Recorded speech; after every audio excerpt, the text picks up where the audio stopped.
Hello, everybody, and welcome to the Enterprising Women 2.0 showcase. So I hope there's plenty of you joining us virtually. We've got a house full here at the engine shed today. Can everybody make a big noise?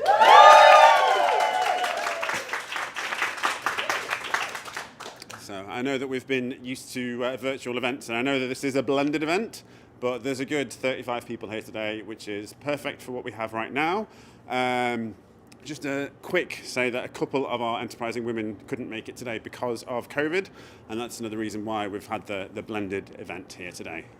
So I wanted to say a big thank you to Natwest before we get started, and the Treasury initiated Alison Rose review. It's been pretty much the main reason why Enterprising Women has happened for 2 cohorts. Their investment into women in business has been absolutely amazing. I know that their 3rd report is out next month, so I want you to all have a look and read into that and see what NatWest have contributed to in the last 3 years, but also what's going to be happening in the future. Very, very exciting. So before we start with meeting the Enterprising Women, we will have a few words from SETsquared Director Marty Reid, and also we'll hear from former Enterprising Women Amber and Hazel from Pequel. But first, I'd like to introduce Marty Reid.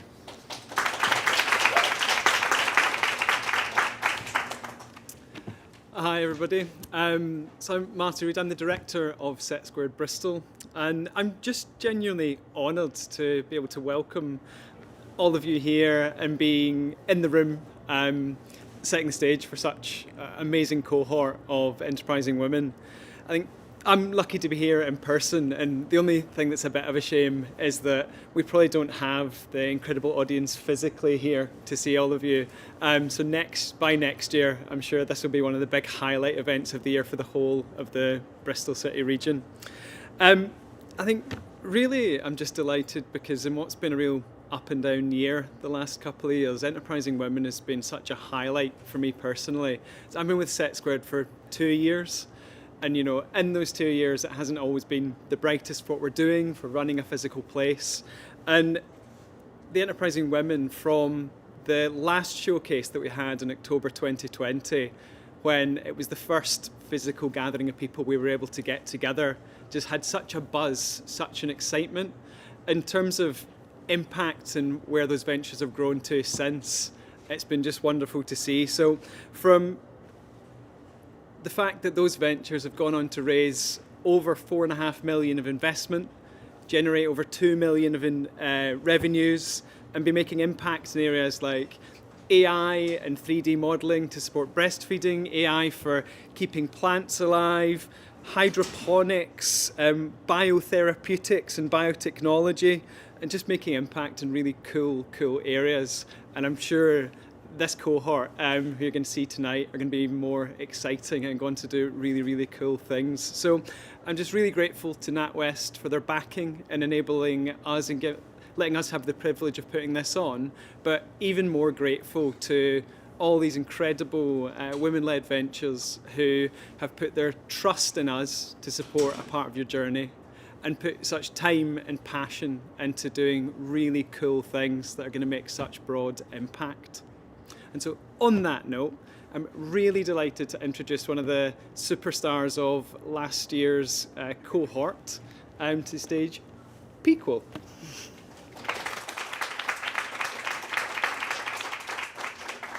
Hello everyone. Hello, my name's Amber and this is Hazel. We're the co-founders of Pequel, which is the UK's first standalone women's urinal. I was thinking of kicking things off by just saying where the idea came from, a little bit about our journey and a little bit about where we've been since being on this course a year ago. So Amber and myself were absolutely obsessed with female toilet queues. They're everywhere. We first found them the worst at festivals from our experience working there in our university summers. So for our master's project, we decided to solve this problem. Purely through from an academic focus, we explored the problem, we'd interview women, we'd hang out in Wetherspoon's toilets, at nightclub queues, just trying to work out what is the root cause, how can we best solve something to make something women really want and will use. But then we realised this really had legs. We wanted it to spin out into an actual business and kind of go beyond Bristol University. this is where we started to explore programs such as this and how to make our business a reality. Yeah, so this scheme for us, even though it was the start of COVID, was really a kickstarter into getting involved in women-led communities like yourself. So I'd really encourage you to stay connected and to, you know, help each other out, but also like get involved with the advisors, the mentors that they offer here. That was also a big turning point for like IP specialists, or our mentor was actually hugely helpful. And we also had a few grants from the University of Bristol. Like 5k grant was, I think, our biggest one, but that just sort of gave us a little bit of a push towards sort of thinking this can actually go somewhere, this is actually validated by someone. So after we graduated university, we did juggle a full-time job with our startup, which from speaking to a few of you, definitely a lot of you can relate. And then we decided, I managed to go full-time, I think around springtime last year. This was all through the amazing grants in this local Bristol area. So we got a grant from UWE, Bristol University, London sort of School of Economics, and this enabled Amber and myself to actually go full-time on the business. And then we went for larger scale equity-based investment. So that is a whole nother journey. Yeah. It took us a lot longer than we thought. Yeah. But we can proudly say we've raised £250,000. It's in the bank. It's there. They can't say no. Clap here. We did. It was a big journey, and we're happy to speak to anyone who's trying to raise investment and different routes to getting there. But I think one of the big words that were sort of needs to be known is traction. Like that's what investors are looking for. Sort of like, how can you prove that you'll get to the goals that you've set out, and sort of what are the traction that you can sort of put in place to sort of back what you're saying up. But yeah, go on. I was going to say, and that traction doesn't necessarily need financial backing. We completely smoke and mirrors it. So our first prototype, which is still the photo the BBC use, is of a prototype that we found the wood in Amber's dad's hedge. In the hedge, and like welded it together.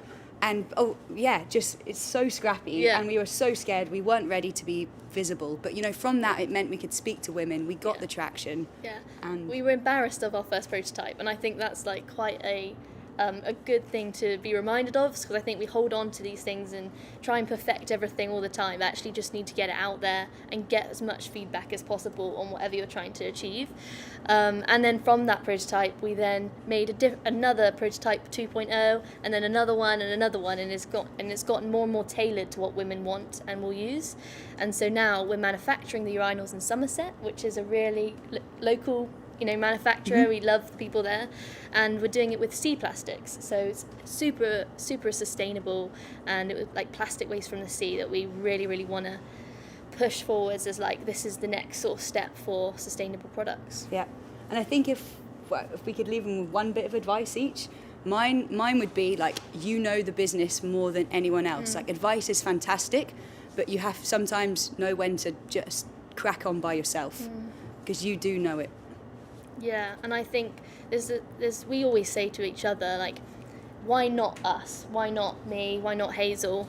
And there is no reason why. You just need to sort of step into it and actually own it. So I'd encourage everyone here to do that and sort of step into what you know and just grab onto it. Yeah. We can't wait to hear your pitches. Yeah, really excited. So thank you.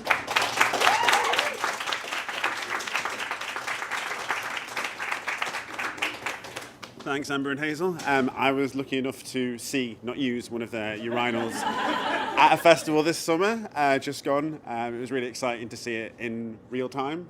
That was at Valleyfest.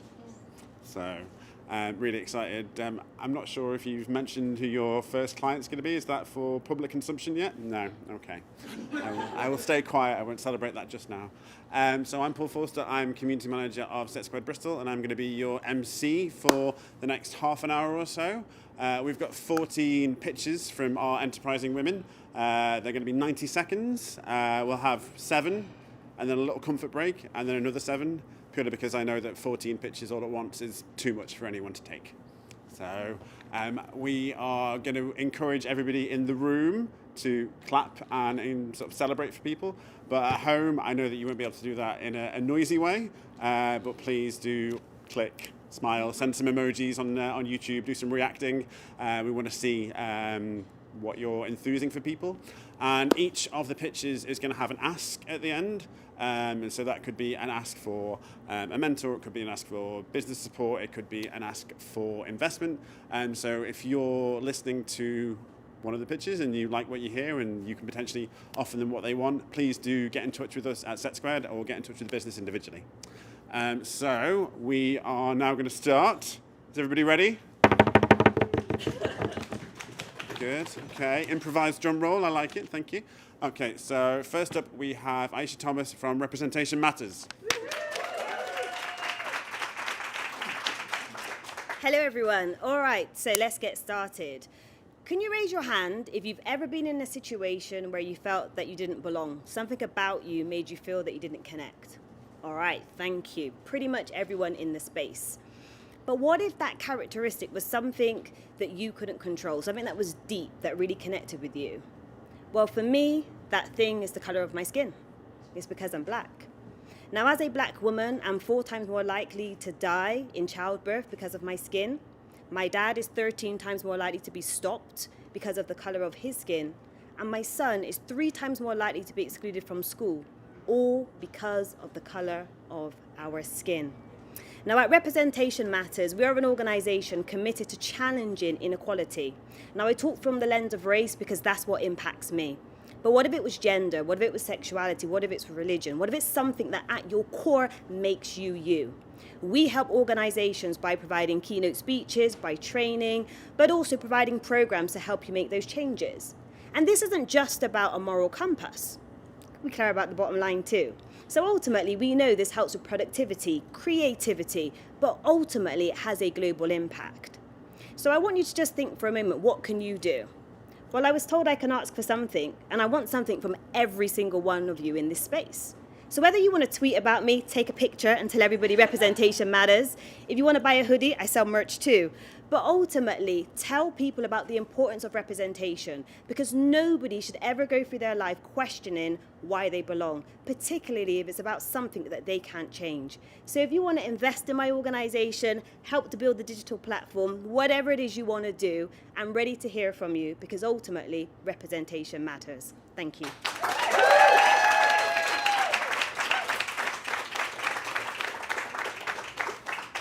Thanks, Aisha. That was great, really inspiring. Nice one to get started. Okay, so next up we have got Catherine Gunderson from Grand Bequest.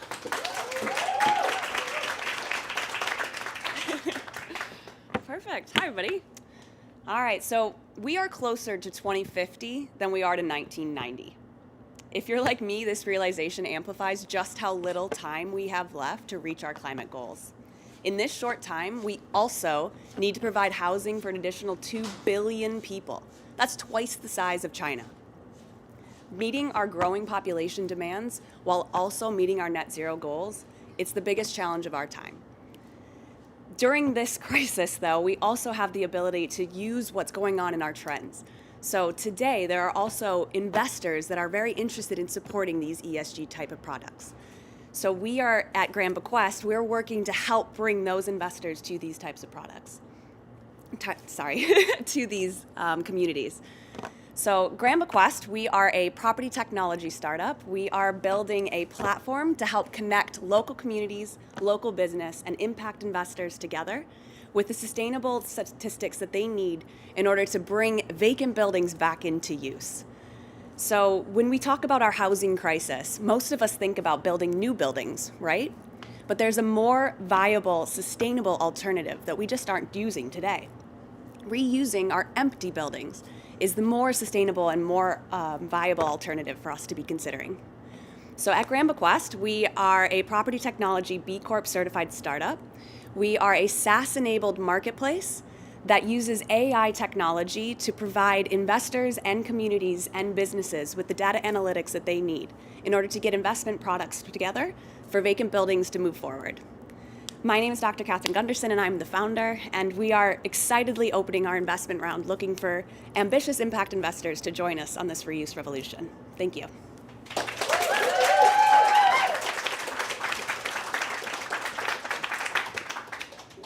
Thanks, Catherine. Very ambitious to tackle such a crazy market, but I think that I read somewhere last week that if we filled all the buildings with people, there'd still be about 14 million empty buildings. So yeah, definitely a really good one to be tackling there. Okay, so next up we have got Jenny Foster from Global Goals Centre.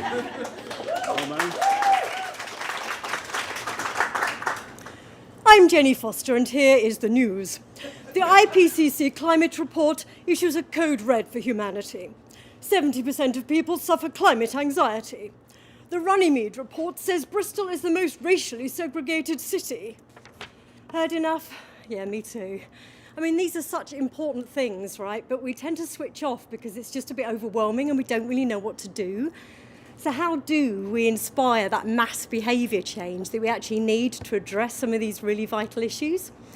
Well, Global Goals Centre is an education charity that runs projects in schools and online around the Sustainable Development Goals, but we also aim to transform what Bristol City Centre looks like. So imagine, if you will, that you're stood outside one of those empty properties that Catherine mentioned, one of those flagship stores in Broadmead. The door opens and you're taken on an exciting journey. You go through a giant fridge to learn all about food, through a wardrobe to hear about fast fashion, through the TV to hear a refugee story. And then at the end of that immersive journey, you find lots of easy and affordable ways that you can make a difference. And there'll also be an on-site reuse centre and repair shop as part of that easy to offer solution. So we're working already with One City partners, community groups to make this happen. And we know that we can reach at least 50,000 visitors and school children a year, as well as through our online offering. So what we're asking of you is that we need more expertise and we need more investment to make this happen. And we can train up young people with skills and really offer a lifeline to our flagging city centre. So please talk to me, Jenny Foster. Go to globalgoalscentre.org or just check out afterwards. Thank you.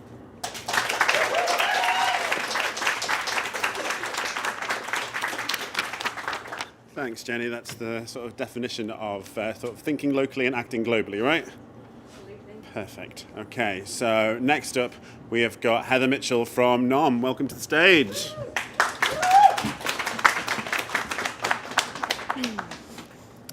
Hi everyone, my name's Heather and I'm the founder of NOM. So we're all used to seeing nutritional labels on every single piece of food that we eat or buy or consume in a restaurant, and that helps us to make the best choice for our bodies when it comes to food. But how are we meant to make the best choice for our planet when it comes to food? So NOM offers climate impact labels across the entire food and event industry. We know that 2 out of 3 people want clear, concise environmental information to help them make a good choice for the planet at that point of purchase that they currently do not have. So with NOM, our database, our beta database, was released in November 2021, and our database currently covers protein efficiency, energy efficiency, average global warming emissions, land occupation, and average freshwater demand per ingredient. So since our database release, we have had a huge amount of demand across the food industry and across the event industry, including restaurants, cafes, event spaces, and festivals. And now we are really looking to scale our product through the use of our robust API, enabling other companies, delivery systems, and food pickup spaces to use our calculations and to use our database through intelligent tech. So what we're really looking for is, this is a new concept, it's an exciting concept that there's a lot of demand for. We're looking to spread the word and to let anybody know in the food and event space that this is something that they could communicate to their consumers, ultimately helping them acquire more eco-conscious consumers and set the new standard of sustainability within the food industry. So please get in touch with myself. We're called NOM. My name's Heather Mitchell. You can find me on LinkedIn or any other social media site, and we'll be happy to discuss what we can do for you to set the new standard of sustainability in the food space. Thank you.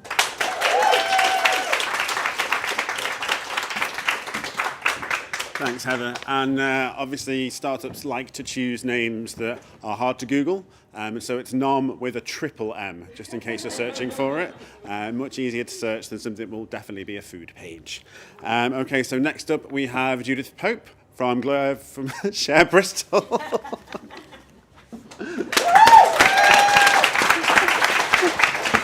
Thank you. I've been married since we last spoke, so I'm Judith Gordon at SETsquared Bristol, in case you didn't catch that. Thank you.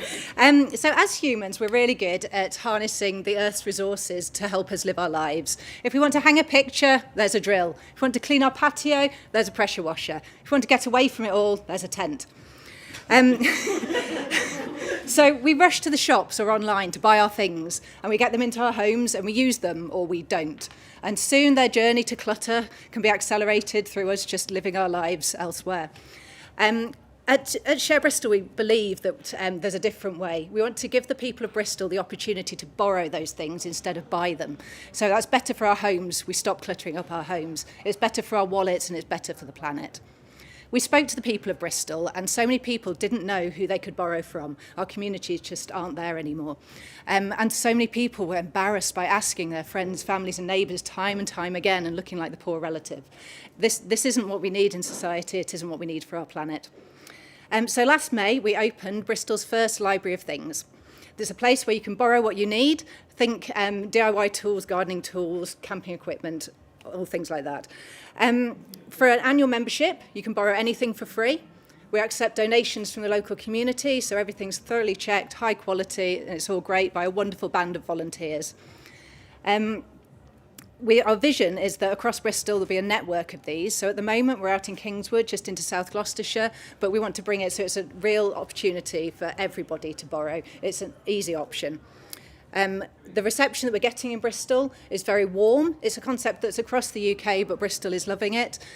But it's new and people just need to get those seeds planted. So our ask of you today is that whenever you're talking to your friends, whether it's in the pub, whether it's a business idea around a table, just to bear in mind that borrowing is an option and it can be done through an organisation such as ourselves. So we're SETsquared Bristol, a library of things, based in Kingswood at the moment, and I'm Judith Gordon. Thank you.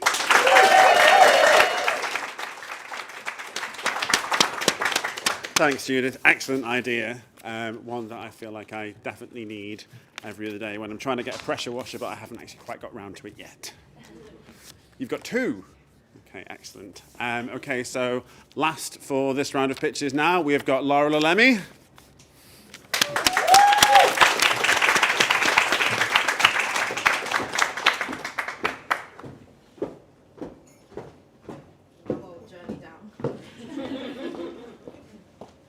Hello everyone, my name is Laura Lalemi and I am the CEO of Creative Tuition Collective. So I want you to close your eyes for a sec. Some of you may not. And imagine yourself as a teenager, as frightening as that is. But imagine yourself as a teenager and what that was like. Really soak that feeling in. Anxiety driven, for me at least, with lots of academic and social pressure. Okay, you can open your eyes now. That's what I suspect, and that's what a lot of teenagers currently are going through, especially given the current climate context and also that's going on with the government, everything like that. Approximately 4.3 out of 11.3 million 10 to 24-year-olds are currently experiencing poverty in the UK today. We use free school meals as an indicator for this, and those who have or receive free school meals they are around 2 years behind those that are 2 years behind their non-disadvantaged peers. Families cannot afford to have their basic needs met, let alone the additional costs of tuition that they need to help their struggling children with their education. And so we know that tuition actually can change lives. It can help progress a child's education up to 5 months. And this is what Creative Tuition Collective does. It helps provide free tuition. We do all of this and we help build the confidence, mental well-being and sustainability of their education as well as their skill set through our workshops and our group mental health sessions so that they can begin to fill that skills gap that is costing the UK government £4.4 billion in revenue. Supporting creative tuition means investing in the next generation. It means helping them to grow academically, socially, and also mentally, preparing them for who they want to be, not just what. We are looking for sponsorship to nurture the future leaders, inventors, forward thinkers who may be missed due to economic disadvantage. You can be a part of that educational movement. You can be a part of this powerful change. To support us, email us at info@creativetuitioncollective.com and donate, innovate, and help us to educate. Thank you.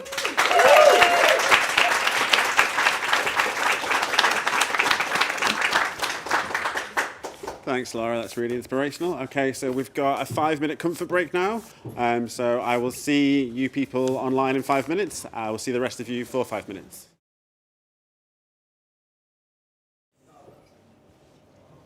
Hi, everybody, and welcome back to the Enterprising Women 2.0 showcase. If you have just tuned in, this is the second half of the pitching session. So we have got 7 more 90-minute pitches to come from our Enterprising Women, everything from tech through to community focus. So strap in, get ready. Our first one is going to be from Alejandra Carmeno Garzon. Please put your hand together for Mexter.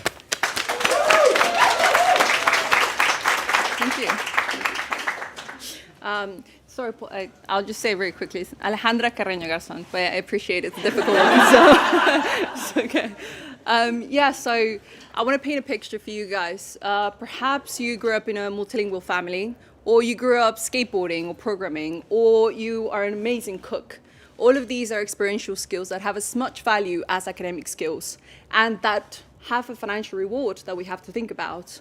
Mexter is passionate about people, and is passionate about how people have the ability to present these skills online. The global learning, the e-learning or online learning global market is estimated to be worth $325 billion in 2025, with a retention rate of up to 60%. Now, Mexter is a one-to-one live tutoring platform for academic and experiential skills that puts together all of the parts of the learning experience into one app. Mexter enhances the ability to understand the skill, it helps you generate income, and at the same time, it has an interactive platform that has a social media-like, intuitive, and futuristic design. Now, for Mexter, we have a responsibility, an environmental responsibility that we place in our mission. And that is that every interaction that you have in Mexter, you have triggered a donation to our reforestation partners to plant trees around the world and to help create jobs where these trees are planted. With our Metaverse for Education vision, you will be able to have an interactive ecosystem for professional, for personal, and for community development. Imagine having your teacher using augmented reality to show you where you can put your fingers in a fret on a guitar, or seeing or drawing over your leg on how to angle it to free kick like Messi or Ronaldo, or using virtual reality to see an engine expand and see how the machinery inside that engine of your favorite car looks. Now, at Mexter, we are 1, fundraising, 2, looking for collaborations for technology partners, and 3, enhancing our audience of learners and teachers. Now, come talk to us and join our learning ecosystem. We are Mexter, with an X, for the exchange of knowledge, of learning and skills. Thank you.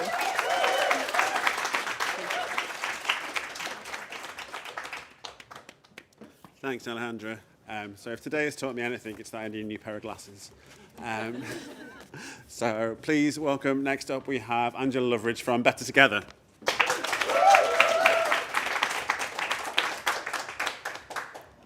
How many of you have got kids or know somebody with kids? The latest figures from Ofcom tell us that over half of 3 to 4-year-olds own their own tablet, over half of 10-year-olds own their own smartphone, and parents and carers are concerned about a wide range of online safety issues, including company data collection, cyberbullying, and self-harm content. I'm Angela Loveridge, founder of Better Together Online Safety, and I help parents to keep their children safe online. My approach has earned me a nomination for an NSPCC award for Child Protection Trainer of the Year. And Better Together's interactive workshops offer a wide selection of tools, techniques, and resources so that parents can create their own online safety strategy. And that approach has actually been very helpful for parents and carers of children with special educational needs.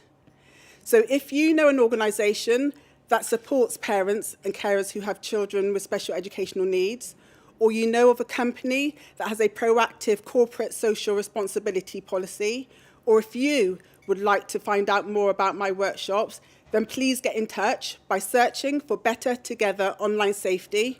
I look forward to hearing from you soon. Thank you.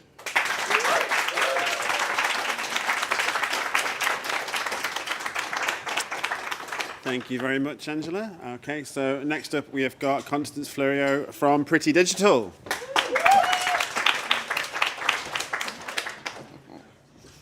Thanks, Paul. So, hi. Like many other people, I only saw family and friends online during lockdown.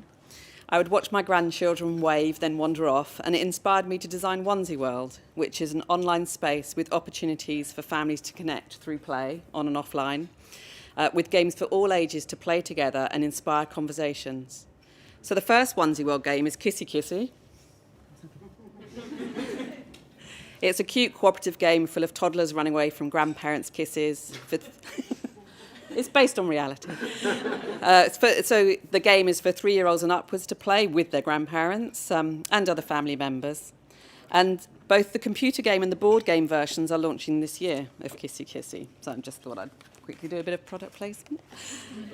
I'm looking now for partners to explore the next phase of building Onesie World as a safe, engaging, intergenerational online play space to connect families. And if you think your children and their grandparents would enjoy playing Onesie World games together, then get in touch with me about playtesting the beta versions of Kissy Kissy. Thank you.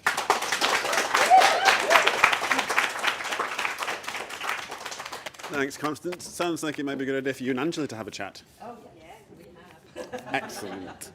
Okay, so next up we have Sophie Mather from the Microfiber Consortium.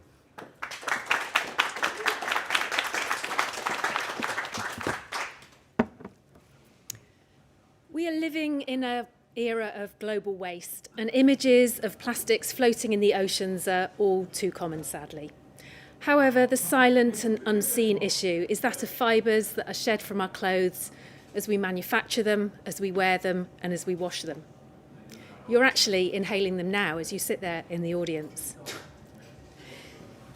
The waste in this bottle of tap water contains the fibres as well.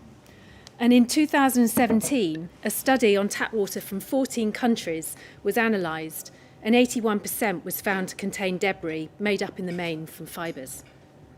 Hello, I'm Sophie Mather, and I'm Executive Director at the Microfiber Consortium. At a similar time to the release of this report, and as a curious textile innovator, I kick-started some research to see how we could start to manufacture textiles differently. Today, the Microfiber Consortium is a research-led, sustainable NGO and the first and only organisation working 100% on this topic. We work to convene key researchers, clothing brands and retailers, manufacturing partners across 26 global regions in developing materials differently so the fibres don't come out. We have an environmental urgency that requires your support within 3 clear areas so that we can ensure that the fibres stay in our clothes and not in the water that you're drinking. So please fund our work, use our science-based knowledge to support policy, and join the Microfiber Consortium to have an active role in this topic.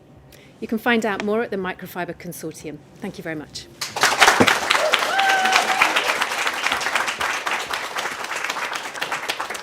Thanks, Sophie. That's super important work. So amazing that you've got so much progress there. So next up, we have got Kaz Ike from SoulSense. Hello, I'm the founder of SoulSense. SoulSense is a digital rehab platform for stroke recovery, and it was developed from 14 years of experience working as a physio in the NHS with stroke patients. Stroke affects 1 in 4 adults in the UK, so that's around 8 or 9 people in this room that at some point will lose their ability to walk, talk, stand, eat, drink, even think, and that happens in a matter of hours. It's the biggest leading cause of disability in the UK. It sees around 60,000 patients needing intensive physio input, but maximum you'll get is around 4 hours a week in the NHS, and sometimes we can't even deliver that because of huge under-resourcing. So I've seen that the care costs for stroke are huge, 75 billion by 2035, just for health and social care. And the process of rehab is slow. I developed SoulSense to help people to retrain their own balance and walking outside of their therapy time. Using biofeedback from foot sensors and linking into an app, we're giving them games, goals, progress analysis, and that really empowers them to do more so they can get better quicker, they go home sooner, and they can stay stronger for longer, and they have fun at the same time. So I just won a Women in Innovation Award this year and have managed to build a prototype. So now we're looking at the next stage of development, and I'm looking for a hardware partner, hopefully with a smart insole company. And I'm also looking to build my team, so I need business and product development expertise, especially in the medical sector. So I'm looking for any contacts that you could forward to me. Thank you so much.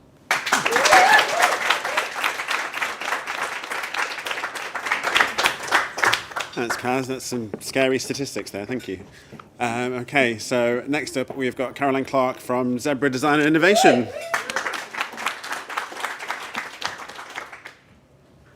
Hello, everyone. Does anybody know the collective name for a group of zebras? Bear it in mind. You can Google it if you want, and I'll tell you at the end. I'm Caroline from Zebra. Young people are naturally creative. They have amazing ideas and see things in a unique way. All around the world right now, there are young people and toddlers building spaceships, time machines, magic castles, and other amazing things that we as adults can no longer even begin to imagine. They build tall towers, way bigger than mine. They fall down, they laugh, they build them again, and they get really, really good at it as a result. And then they go to school for 12 or 13 years, and they learn how to pass exams. In fact, many young people are leaving school now without any confidence, no concerns about failure, and also no ability to fulfill their potential. Our education system is just not set up to develop this kind of curiosity. We're facing really tough challenges in the world right now, and we need innovative and creative people to solve them. We need these little kids who can imagine time machines and magic castles. At Zebra, we're working with young people to develop their ideas and collaborate with business partners to take those ideas to market. That means, 1, identifying the challenges that we can and could solve. 2, engaging with young high school age designers through supporting through design workshops and idea generation. And 3, developing partnerships with local companies and organisations who can fund and or support taking those products to market. If you're a designer, creative, facilitator, corporate, school, or just someone who's really interested in inspiring young people, talk to us. We want to work with you, and we want to bring you in to be part of our Dazzle. That was the answer to my question, by the way, at the beginning. A collective noun for a group of zebras is called a Dazzle. Thank you.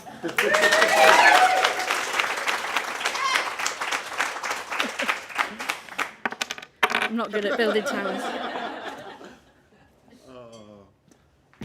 The moment that you started building that tower, I was like, when's it going to fall down? So it was perfectly timed. And I love the dazzle. That is very exciting. Okay, so next up is our last pitch of the evening.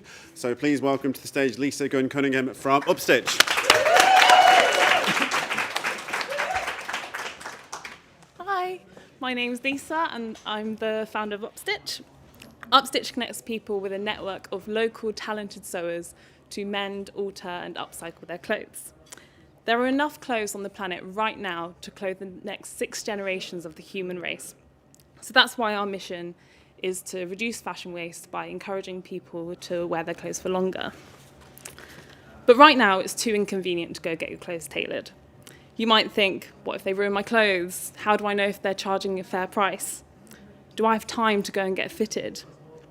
Upstitch makes it easy via online bookings, payments, and deliveries. And in the future, we only need 2 photos to make sure you're sized up accurately. Ratings and reviews will help you choose the right partner for your project. But we're not the delivery of clothes alterations. Instead of reducing margins of tailors who already have a thriving business, we want to give unknown sewers an opportunity to reach new customers. Upstitch is currently building that community right now.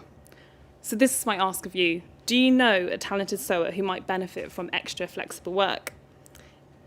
For example, it might be someone who paints beautiful patterns on old jeans, or your go-to person when you go to a charity shop and you need something resized. If you don't, can you think of an item in your wardrobe right now that you don't wear? Upstitch can help you connect you to that community and give life to your old clothes and love them again. Thank you.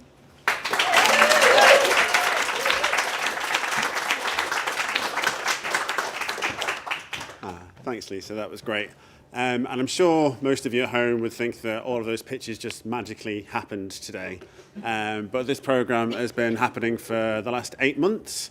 And so all of these women have been tirelessly not just working on their pitches, working on their businesses, working with their mentors, taking time off from their day jobs, because every single one of these businesses is a side hustle. So I want to make sure that everybody gives the props to these women for all the hard work that they've done to get here. So can we get a massive round of applause for that, please?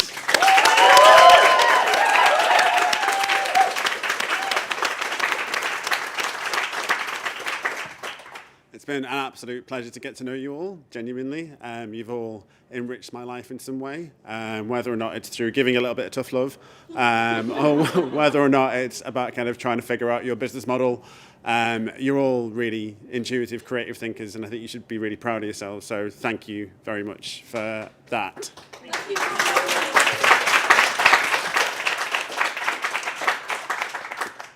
And again, as Marty and I said to begin with, we couldn't do any of this without the amazing funding that we've had from Natwest or from the sort of thought leadership that Alison Rose did to get the Women in Entrepreneurship agenda pushed. So we want to make sure that's still happening, and we always at SETsquared want to support diverse founders. So hopefully we will see another round of enterprising women in the future. But for now, I will bid you good evening. And we at the Engine Shed will do some in-person networking for the first time in 2 years. See you on the other side.